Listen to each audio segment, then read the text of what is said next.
that Silicon Valley is a stressful place to call home because you live it every day in your calendar, in your commute, in your housing payment? How do you have any damn fun when all you do is work? Yeah, you come home from the office, but do you really stop working? What is the price you are paying for this Silicon Valley lifestyle? Hi everybody, welcome back to SiliCAN, your antidote to the Silicon Valley grind. I'm your host, Shana McLean-Moore, here at my office at Anchor Psychology in San Jose, California. As a reminder, I started this podcast because I was inspired by a book called The Fish Philosophy, where there is a quote that just kind of lit me up. And that quote is, if you want to change your culture, you have to change your conversations. And so I think living in Silicon Valley, we are in a place that is ripe for some new conversations. I see people being beaten down by their commute, by their housing prices, by their phones pinging them day and night with more demands of their time and energy. And so I want to have conversations with people who are finding a way to make it all work and still have like a good attitude, a smile on their face. So without further ado, I'd like to introduce you to Sergio Lopez, a lovely gentleman I met while working at Santa Clara University a few years back. And at the time he was working in the legal department for a nonprofit branch. Why don't you tell us a little bit about what you did there? So I worked for the law school at Santa Clara University, and it was a legal clinic. I worked there for about 16 years, and I was supposed to be there for about 3 months, just volunteering. Oh, wow. I just fell in love with the mission. The 3-month gig or volunteering opportunity turned into a job, and so I went to Santa Clara University as an undergrad, and the mission always resonated with me. And so when this opportunity came up to join the team, I did, and the work that we did was just amazing. The transformation that I saw helping the community, people who couldn't afford legal services in this area, Right. is a huge problem. So working with the law students, helping to address some of those issues with those members of the community was the most rewarding thing that I had ever done. So I stayed, and that was 18 years ago. Wow, that's a lot of service. That's wonderful. That's a long time. Yes, and by the way, knowing Sergio, and it was always with you, a service with a smile. That was one of the reasons why I wanted to talk with you, is because the energy you bring into a room, despite all the challenges that swirl in your mind with the obligations of a work day, you always brought that energy into the room. So tell us, what are you doing now at Santa Clara? Because it sounds like you've changed the gears a little bit. I did, and I'm honored. And first of all, thank you for inviting me. This is a pleasure for me, so thank you. Oh my gosh. And now I work on the development side of the university, so it's a fundraising part of the university. And my job is to coordinate all the different appeals for money, frankly, to support all the different programs, the different schools of the university, the different departments. So we want to portray or convey a consistent message, a consistent look and feel. We don't want to send our base of alumni, 30 different emails per day, asking for money for this or for that. Right. So we want to be systematic about our requests for support for the university. Right. They know that our mission is important, so we appeal to them as members of the Santa Clara family, Santa Clara University family, to support, to continue to support not only our students, but all the work that we do throughout the community. Beautiful. Yeah. And one of the things I hate asking for money, and it's always seems like an awkward thing to do, but having worked at Santa Clara for a short time, and seeing the oasis that it was in the greater Silicon Valley community, I understand it might not be such a challenge. What is it in particular about the mission that makes you feel comfortable and passionate about raising funds for the school? Like you, I have an issue asking for money for myself or for the needs that I may have, but it's relatively easy for me to ask for money for the different things that we do. Whether it's supporting free legal services to those who can't afford them, or whether it's supporting a program on campus that gives students a wider view of what's happening in the world by going to Africa, or by going to East San Jose, or going to the different parts of the local or international community to really be in solidarity with those in need. That's what moves me, and that's what keeps me going. That's what I did at the law school, kind of supporting all those functions that we did for the law students and for the community. And so that's what moves to me today, just to support our students And I do know that we are a force for good, and I'm convinced of that. Absolutely. As a student, I could feel that. As an employee now, I think more so. I see my responsibility to kind of provide that Jesuit flavor of an education to our students. Right. And so I noticed you said that you went to Santa Clara University. Mhm. So did you grow up in Silicon Valley as well, your whole life? I've been in Silicon Valley, not my entire life. I grew up in Union City, but I visited Santa Clara as a sophomore as a junior in high school. Okay. And then when I saw it, I decided that's the place that I wanted to go to college. I had no idea about the Jesuit nature of the university.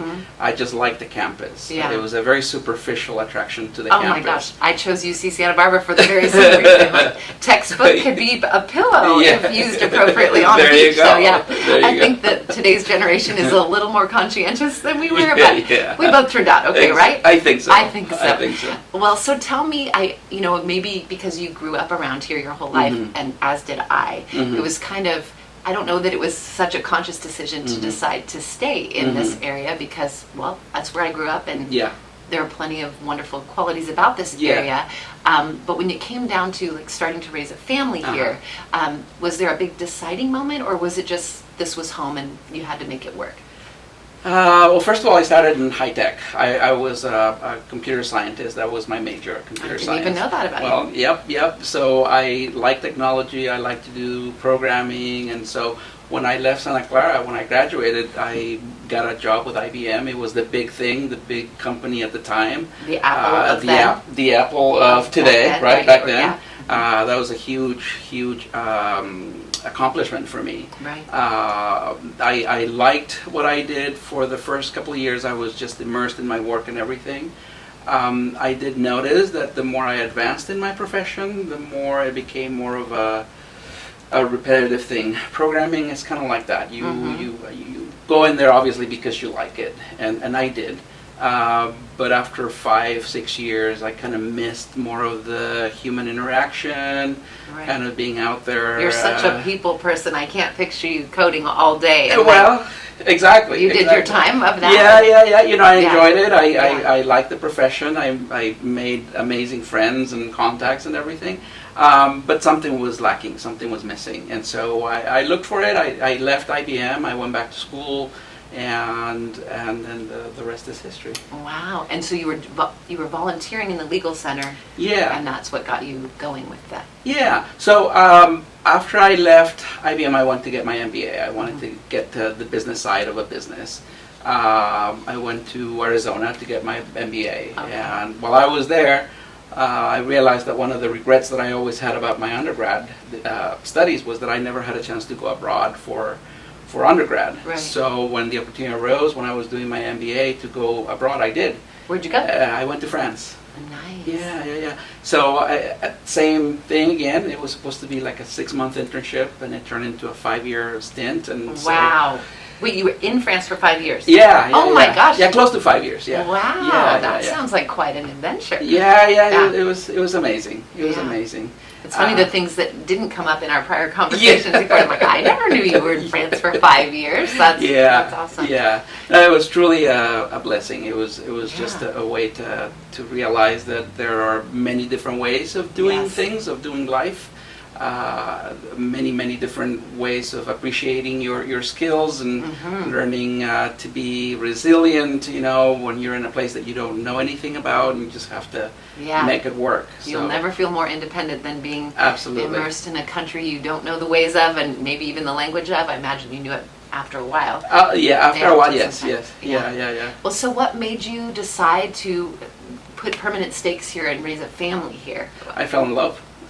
Oh, with someone who lived here too. Yeah. Oh, okay. So your wife is from here too. Yeah. So it seems that you seem like your way was a lot like mine. Just, well, why would I leave? Yeah. This is home. Yeah. Right. Exactly. And so, what are the parts of Silicon Valley that you still love today? I just love the dynamic nature of it. I just think that there's so many things going on. I love the diversity. I think I'm originally from Mexico.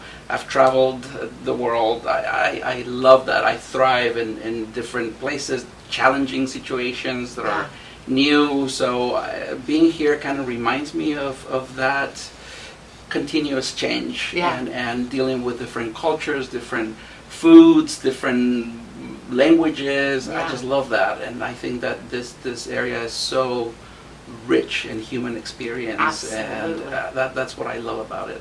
You're reminding me of a brief stint of only 4 months when my husband and I thought we were going to live larger for less, and we left Silicon Valley Yeah. and went somewhere I won't name because I don't want to disparage any one town. But we got to that town.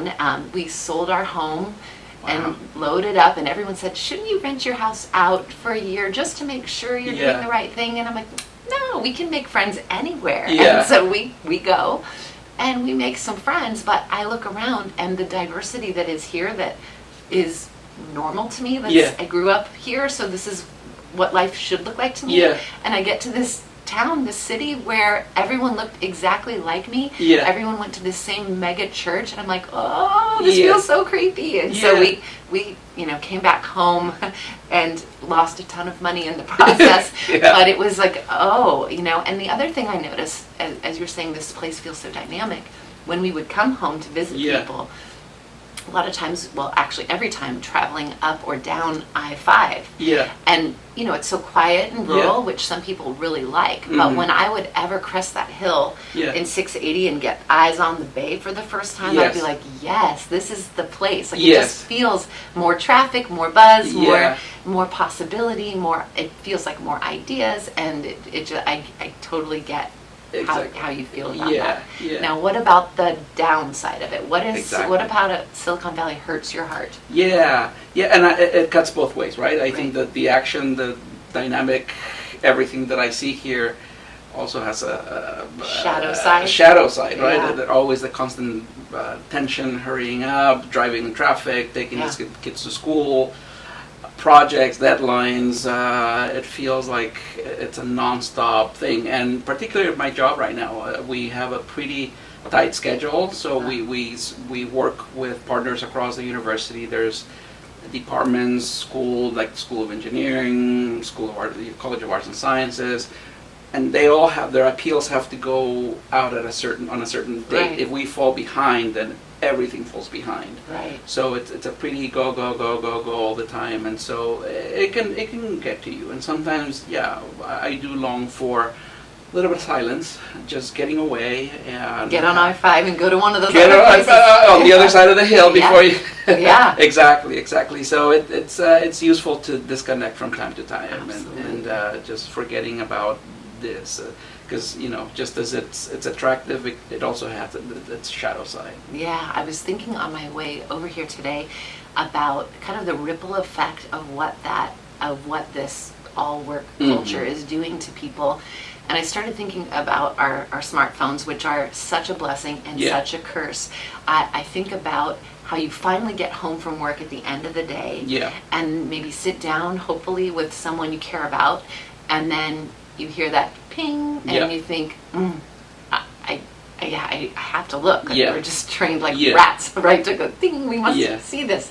So we go look, and then even if we decide not to answer that text or Slack or email, it's taken over our mind, and so we may go back to the dinner table, but are we really engaging with our people, right? Yeah. Or are we thinking about what we should be responding, and then what does, if our partners or children are responding to that, they're feeling unappreciated, and so I really truly believe that this is eroding our family structure. Yeah, totally. I totally agree with you. It's sad and disappointing, because you're absolutely right. It's those devices, right? They never leave us. It feels like now they're part of us, and it's impossible to leave them behind.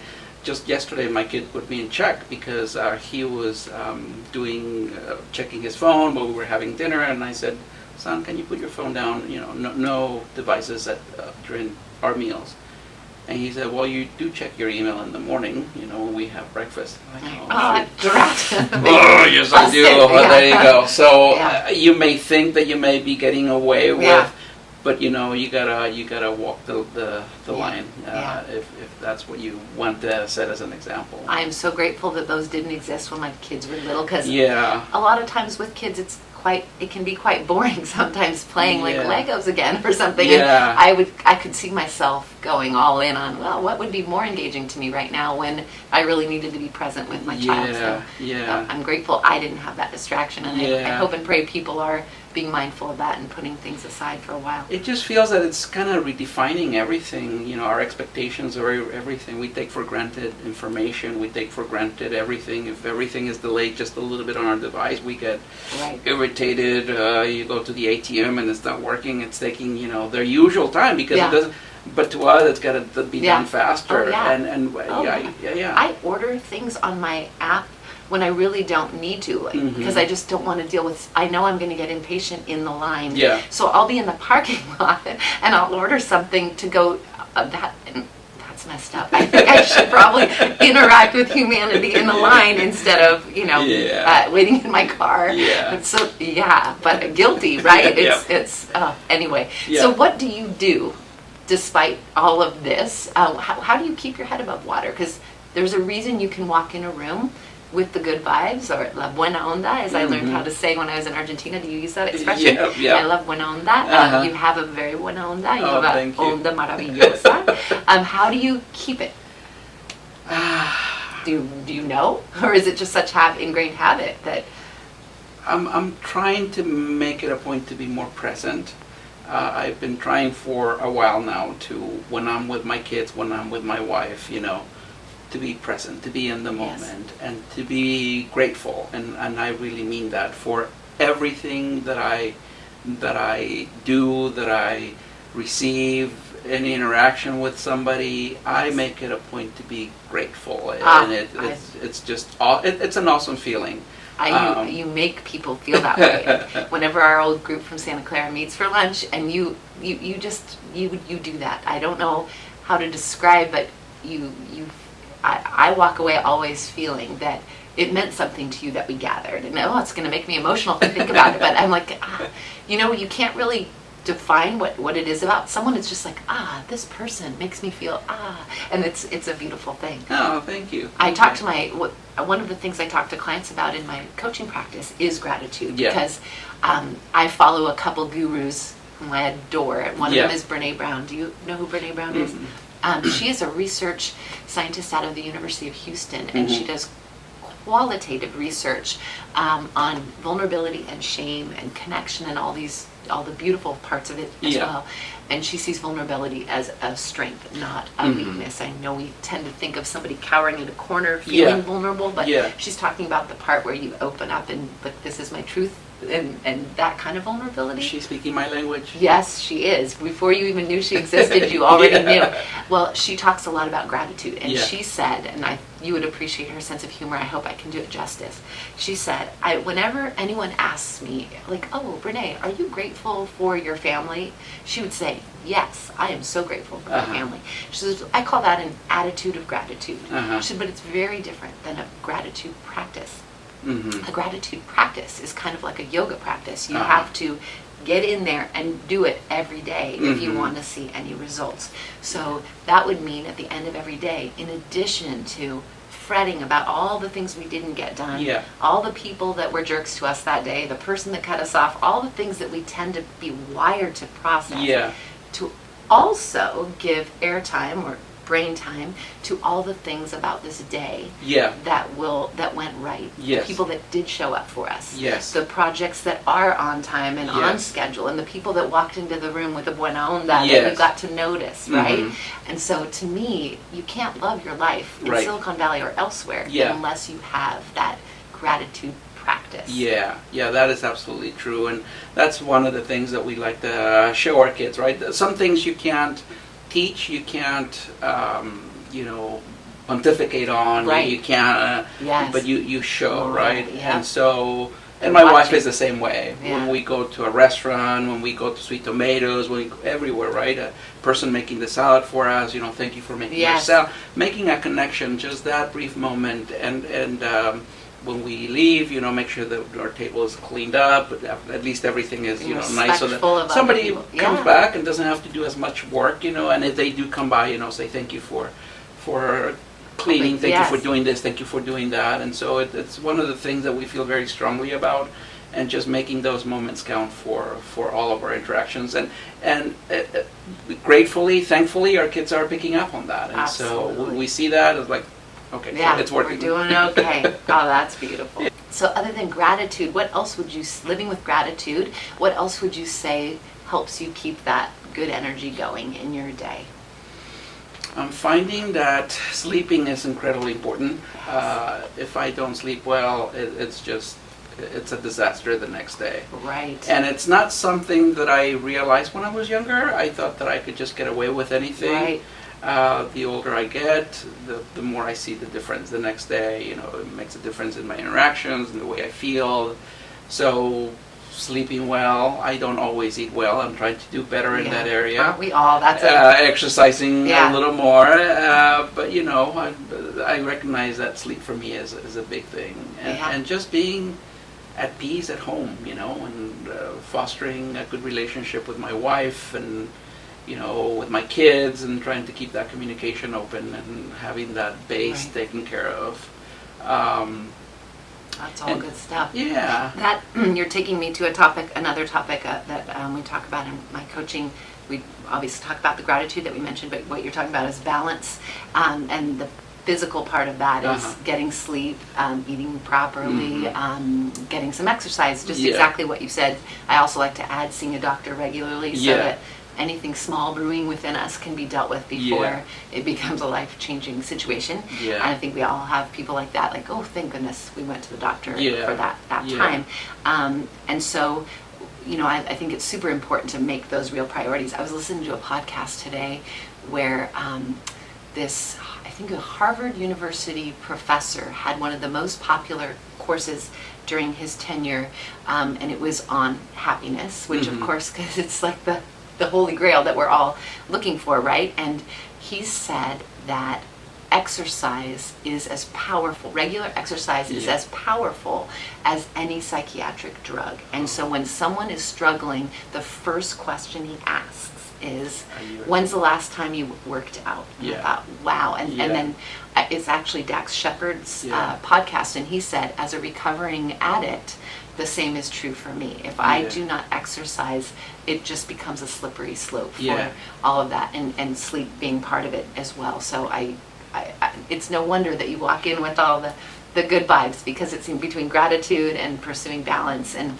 making relationships a priority is part of that too. Like, obviously we have to work, we have to provide shelter for ourselves and our families, we have to have food on the table. Sure. So our career self is super important. Yeah. But I always like to point out, but not at the expense of everything else. Exactly. So we take care of our physical self with the sleep, the nutrition, the exercise, and seeing a doctor. Yeah. And then we manage our relationships. I always like to say, who is the person that you love that is kind of collecting dust on a shelf somewhere? Yeah. Because I think what happens in life is when the universe sends us a curveball, we expect certain people to show up and be there for us. And a lot of times we're disappointed about the people that don't. And I take that as a sign, like, well, okay, what relationships am I not nurturing? Like, why didn't that person show up for me when I kind of thought they would? And I think the answer is I wasn't letting them know regularly that they mattered to me. I think human nature is to go to the place of least resistance, and if you have some free time to spend, make sure you're spending it with the people that you most claim to value, because you want them there for you when the worst thing happens, you want them there when the best thing happens, you want them there in between, and that doesn't happen just by you thinking about them. You have to show them, and it sounds like you make that a real priority. Well, the other thing I like to talk to my clients about is like their pursuit of joy, because I contend that we have 4 key areas of self. We've talked about balancing your career, your physical health, your relationships, but the 4th component is a pursuit of joy. And most of the time when I look at my clients and say, what activities give you joy, because that part of yourself is equally as important as the others, they look at me like, Shana, do you know where I live? Like, do you know what my job's like? That is a luxury I don't have time for. And I contend that people who don't pursue joy on a weekly basis, to have something on the horizon to kind of make them feel that this is coming, like something good is coming, are the people that wind up feeling really kind of resentful. They're the people that are like kind of kicking the door as they walk out, and a lot of them feel sad, maybe even depressed. And so I believe that we have to know what our go-to moves are to lift our spirits, so that anytime we get a cherished hour that we could fill with something, that we know what to fill it with. So I know for me, it's walking on the beach, having a meal on a patio, it's creative writing, it's listening to books and podcasts that are about positive topics to kind of keep me in that zone. What would be your go-to moves, and do you get enough time for them? It's challenging to get enough time for them, but whenever I can do it, and I try to do it 3-4 times a week, just go out on a walk. Sometimes I go with my daughter and our pets. We used to have 2, now we only have 1. We actually have 0.75 pets now. 0.75 dogs. What dare I ask what the 0.75 It's a 3-legged Chihuahua. But still goes on walks. Yeah. Now that's the spirit. Yeah. He's awesome, and I always tease my little daughter about him, that he, I make faces at him, but I really love that guy. And you know what? I find a lot of men pretend like they're really not into the whole dog thing, but then when you catch him, like I know with my husband, I catch him like interacting with the dog. I'm like, oh yeah, you really hated that idea of a dog, didn't you? Yeah. But and sometimes I just need that time for solitude, and just going to the park, which is just down the street for us, and just 15-20 minutes of quietness, going with my dog. Another thing that my kids laugh at me for doing, but that I find very enjoyable, is I volunteered with my son last year to clean up our community, and so they give us this picker-upper and a plastic bag, and so we were collecting garbage, and as a gift they let us keep the picker-uppers, and so it's in my garage, and so it makes me feel very useful when I just go on my walk with my picker-upper and just collecting garbage. Awesome. And it's just makes me feel productive, makes me feel that I'm doing something, keeps me focused. Oh, there's a piece. So I'm focused on the task, I'm focused on doing something. And by the time I get home, I have like 2 or 3 pounds of garbage, and I feel accomplished. I feel that I had a chance to concentrate on my own and just be kind of in the zone for a little bit. Oh, that's beautiful. So that helps me a lot, and of course, the occasional weekend going to the movies, and I'm the one who ends up laughing the most in the movies, and then my kids are making fun of me because my gosh, Dad, you were making so much noise. You're like, that's right, I'm really enjoying this here. But the popcorn and the soda and watching a movie with the kids, with the family, it's just priceless. So little things like that that just give me joy and keep me kind of on track and focused. I think that's awesome. I think so many people think of like the big ticket joy things, like going to Disneyland or going to Hawaii. It's like, well, yeah, that'd be lovely. Yeah. But if you can't find joy in smaller, less expensive things, you aren't going to get to visit joy very often. So it sounds like one of the things I recall about working with you is that you have a very playful personality, like the way you would walk in and get into the whole regalia of greeting our friend Raphael was always left such a huge smile on my face. And it makes me think of one of my other favorite quotes by Brene Brown again. And this time she said, the opposite of play is not work. The opposite of play is depression. And when I don't know if I heard that or read that, I think I heard it. I just kind of went, ugh, what? The opposite, people who do not have play in their life are much more likely to be depressed. And I thought, that's a tricky one, because a lot of us adults lose our spirit of play. And I know firsthand that you haven't lost yours. The way you and Raphael get into your greetings, I wish I could play Raphael and we could do this in a way that would be satisfying to the viewers, but you'll just have to take my word for it. So how are you able to incorporate that in your family life? Being play, I know you laugh loud, you say, so that's one way. Any silly things you do with the family that make them roll their eyes at you? We play jokes, we do jokes, we play pranks, we do things. I have a lot of weird phrases that I use with my kids, and they hate them, but that's the way we make each other laugh. Yes. And sometimes I just roll their eyes like, not that one again. Yeah. But I know that they enjoy it because, I went to a conference recently, a 2-day conference in Baltimore. And so I know my son was texting me like, when are you coming back? I miss your jokes. Oh, So wow. I'm like, oh, okay, so you do like my jokes. So little things like that. Yes. And try to keep it light. I think that many times we take things too seriously. And there's a time and a place, of course. Yeah. But I like to keep things light and not take myself too seriously. Yeah. And just find joy in the little things. My wife would say that I'm naturally a pessimistic person, that I always see the... What? Really? That's surprising. Yeah, well, she knows me very well. Yeah. That I see the kind of the half empty glass as opposed to the half full. But I think I'm realistic. I kind of look at things realistically and immediately try to assess, the situation. What is this calling for? What? Right.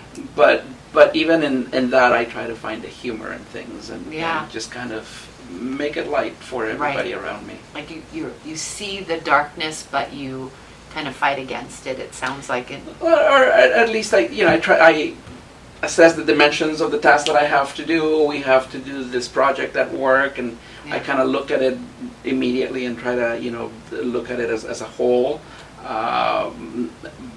And I know that I have to get to the other side, and I try to find all the obstacles that may get in my way. Right. And that's just something that happens in my head. Yeah. But in the meantime, I try to find fun things along the way just to make it to the other side. I think that's the great takeaway of this, because I think everyone listening to this that lives in this area is it's without a doubt a stressful place to live, just to afford to live here and to get to your place of work with the commutes that people have and the constant demands of the phone. But if you have to work to put the light in there, to take it not so seriously, I think that's the key. I think that comes from my programming days. I was a software developer for a while, and you kind of see your program, and you have your task, and you have your specs, and they tell you this program has to do this, you have to get to that side. And as a programmer, you start identifying, what procedures do I have to write, what,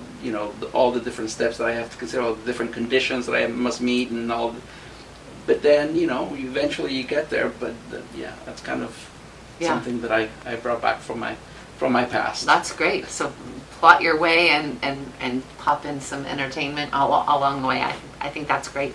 The other thing I like to talk to my clients about is boundaries, and that's one of the 3 B's. It's balance, it's boundaries, it's bravery, and then that big gratitude that we already talked about.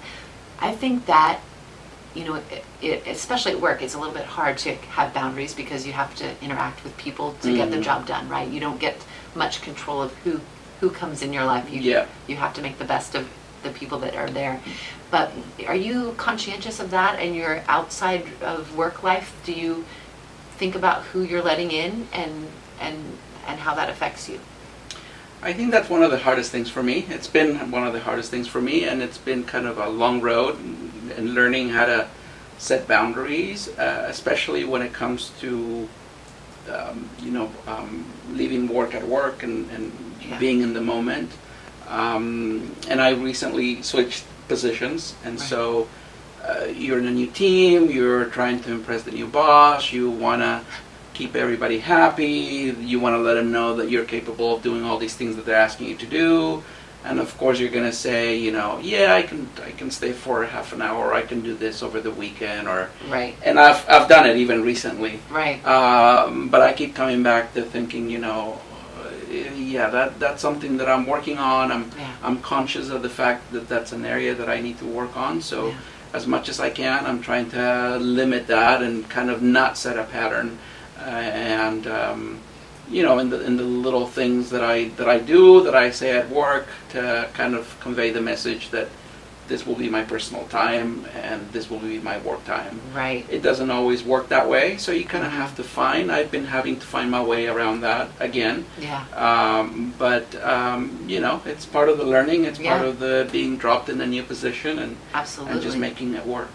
I love that the concept of boundaries is something that I read about regularly. Maybe it's the things that I listen to and read, but I don't know if anyone used the word boundary with me in the context of people and emotions my whole life until recently. And I'm thinking, I love that young people today are hearing that concept. And I laugh to say to my daughters, like, you have to fight for your boundaries, or the world will impose on you. Yeah. And so it's on you to tell people when to stop in every way, whether it's all kinds of ways, dark ways and work ways and all kinds of things. Yeah. And I say that as your mother, the person who may want you to do some things that I want you to do, that you need to create a boundary on me for. So even at my own expense, I want you to have those boundaries because I don't want you to feel so tapped out and depleted all the time because you're always trying to make other people happy. And you're absolutely right. That's not a concept that I grew up with. No,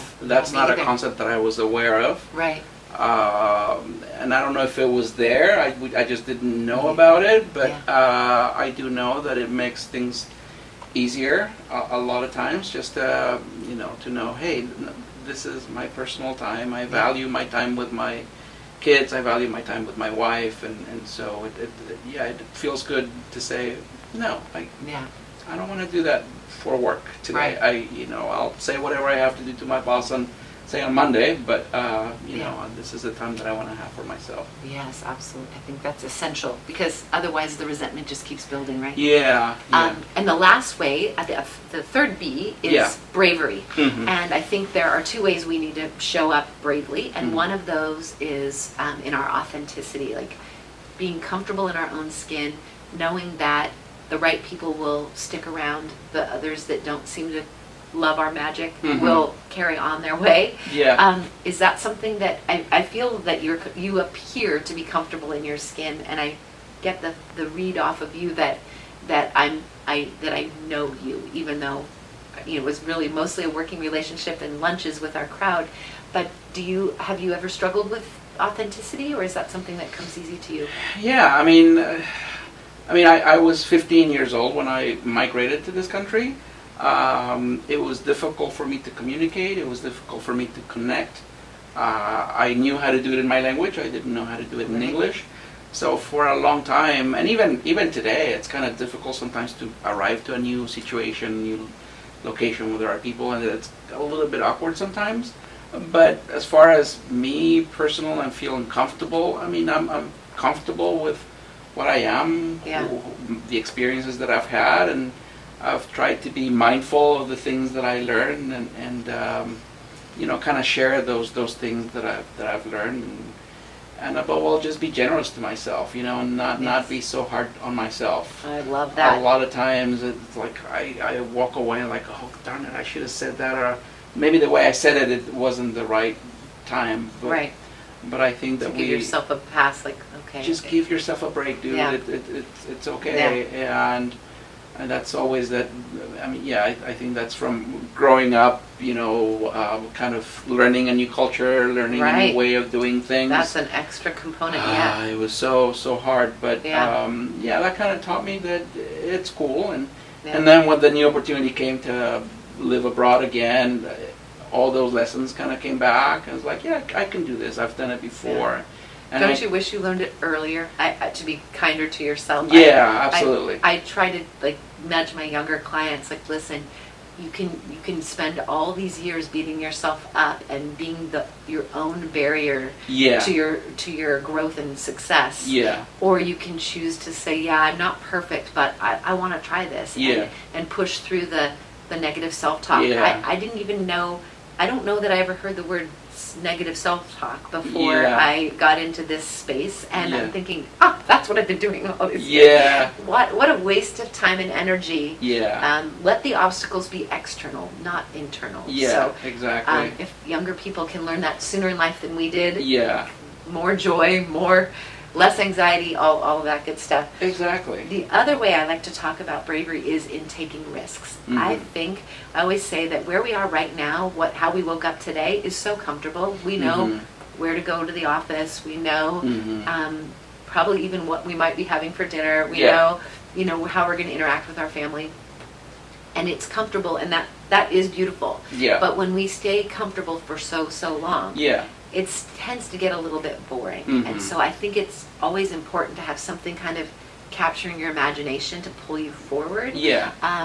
Was it hard for you to transition into this new role? Was it something, did you feel like you needed that to kind of reinvigorate your brain? Or what did that look like for you? Yeah, as much as I liked my job that I was doing before, and I did it for about 16 years, it was comfortable. I knew all the things that I had to do. It was a yearly thing, it was a very cyclical thing, and so it became comfortable, too comfortable from the point of view of just learning and growing. Right. I felt strongly about the work, I felt strongly about my colleagues, my team, the work that we did, but there was something that, I was starting to miss that kind of change. So of course it was scary to go out and I had to put myself out there and be involved and volunteer on committees at the university and see what. Even though we were part of the university, we were like 2 miles away from the university, so it was kind of hard to interact with the campus community. Right. So I had to make that change and get to know the campus community and to see what professional opportunities were available there. So I forced myself to get involved, to run for groups, for different bodies on campus, to participate more in the life of the university. And so that kind of allowed me to see what was going on, and so allowed me to apply for the job that I now have, because I kind of knew more or less what it implied and everything. Right. But taking risks, it's not always the easiest thing. But my wife and I were at a point where we're very conscious about this. She started a new position just as I started mine. Oh wow! That's a big shake-up to a family dynamic. It was huge for both of us. Yeah. And we would come home and oh my gosh, today was so harsh. It was, It's probably better to take turns on those things. Exactly. Well, we did it exactly at the same time, and so, but we talked about risks and just taking risks, and now it's kind of our thing. We need to take risks. We need to try different things. We need to. I love that. So we're kind of growing together in that area. It's something that we didn't do for a while, because we have very similar paths. She had that job for a long time. I had mine for a long time. Right. And so we decided to make a change. And so it's so healthy for a relationship, right? Yeah. Because the conversations you bring home are so different, right? Yeah. There's just more of a spark in everything. Like, oh my God, this happened today, and sometimes it's bad, but sometimes it's good. Yeah. But it's more life in the dynamic. Yeah. I think, when you take risks. So if you were going to take a new risk coming up, what new learning or adventure would tickle your imagination right now? Well, I recently started a master's program in educational leadership. All right. And I really like early education. That's something that really kind of, it's something that I feel very passionate about. And you told me that a few years ago, so that's exciting to hear you're moving forward. Yeah, I was very involved in my kids when they were growing up. I was very involved in their school and kind of, I was part of the PTA, and so we were very, very involved in generating funds for extracurricular activities, new programs for the kids, and so I fell in love with that kind of work. So I want to know more about it. I want to see, learn more about the field, and who knows what may be in my future, but I know that this is something that I didn't want to delay anymore, and so love it. It was another scary moment, like being a student again, and hitting the books again, and kind of figuring out the time, the math, and the hours of the day. So having to make it work has been kind of a challenge. I bet. But it's been fun, and I feel like renewed, and like I'm learning. I'm getting to know other students. We're talking about different things, and so I feel kind of refreshed I love it, and yet exhausted at the same time. And yet exhausted at the same time. See, but it feels good. Yeah, I think so many of us think of being 20-year-olds, 20-somethings pursuing these advanced degrees. I love someone seasoned like myself getting back in the game. I just think that's exactly what I'm talking about with Bravery, is like keep nudging ourselves forward. There's still so much living to do, so I think that's just so cool. Well, Sergio, it has been an utter delight to talk to you. Thank you, Shana. I love knowing, this is probably overreaching, but that to see all the things that I know to be true about what makes a person walk in a room with great energy and a great attitude are the things, like I didn't even know what your specific practices were, but you do all of the things that I know to be true. You have a quest for balance. You have boundaries with work and life so that you can enjoy your people and your health and your joys. You are brave and you take risks for growth.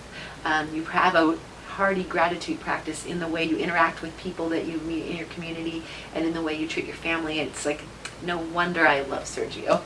So I can't thank you enough for sharing the specifics with everybody about how you can live in this kind of pressure cooker valley and still walk in a room like that. And so thank you for taking time to talk to me today. No, I really appreciate it. The gratitude is all mine. I thank you for the opportunity, and I'm impressed by what you're doing, and thank you for your work. Oh, thank and you. for getting the word out. And we're going to change our culture by changing these conversations, that right? Is awesome. That is awesome. Well, thank you for being such a great one. Thank you again. Thank you.